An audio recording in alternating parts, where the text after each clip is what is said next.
हम राणा रंजीत बासु आप सब श्रोता और दर्शक लोग के प्रणाम कर रहे हैं।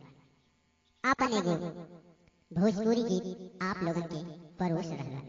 हमके आशा न विश्वास बाटे कि आप लोग के भोजपुरी गीत जरूर पसंद आए।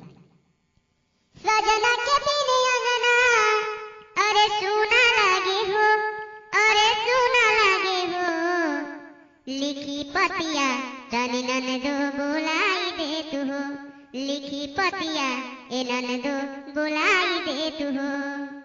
सजना के बिन अंगना सुना लगे हो, अरे सुना लगे हो, लिखी पतिया तन ननदो बुलाई दे तू हो, लिखी पतिया तन ननदो बुलाई दे तू हो।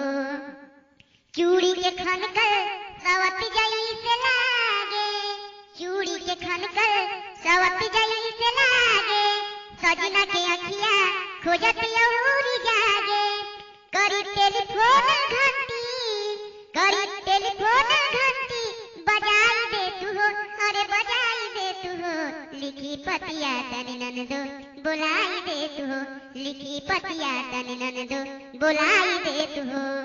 गजरा के महगल जहर जई से लागे, अखिया के बरसल रुकत नहीं खे आगे, लागल बिरह के अगिया, लागल बिरह के अगिया, बुझाई दे तू हो, अरे बुझाई दे तू हो, लिखी पतिया तन ननदो बुलाई दे तू हो, लिखी पतिया तन ननदो बुलाई दे तू हो।